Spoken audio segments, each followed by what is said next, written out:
Today I'm going to show you how to do a super fun summer themed art lesson that combines the images from the NeuroDoodle project with this cool typography art lesson. So we're going to begin the same way we did with the NeuroDoodle design. Yes, I do remember! And we're starting with an X grid.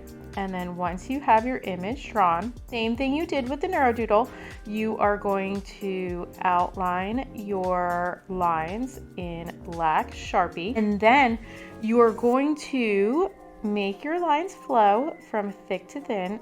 And wherever you have any V shapes in your image, you're going to round them out into U shapes.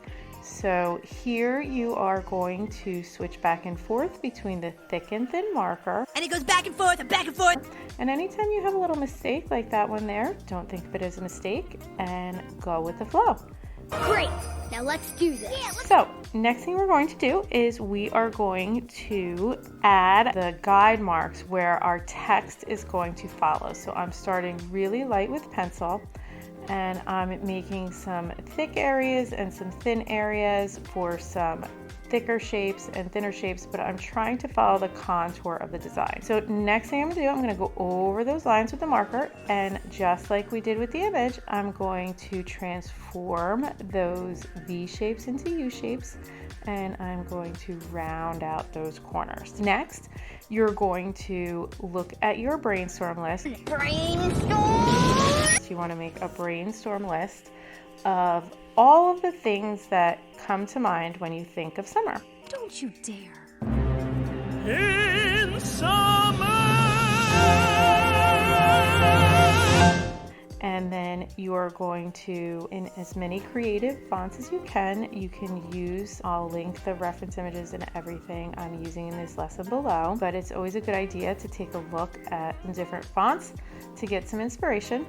And then you can see here I am transforming all of those V shapes, and I'm rounding out the corners, and I'm combining wherever my letters intersect with the lines of my design. I'm rounding out and connecting my text to the lines within the image. So nice and slow. This is so relaxing. In summer. If you need finer point markers, you can get finer point markers. But once you get into the zone of this, it is so calming. I'm coming down! To kind of just round those corners and smooth out the lines. And you get this like really awesome, where you can kind of read the text, but you kind of can't. It kind of makes you really want to like really look at the design and see if you can find different words within it. So this kind of art is really fun to do, but it's also really fun to kind of look at and see if you can find words and things that you didn't see before. Let's see. So you're just going to continue smoothing out your lines and adding words. And once you're really happy with all the words and your final design, the next step is to add color.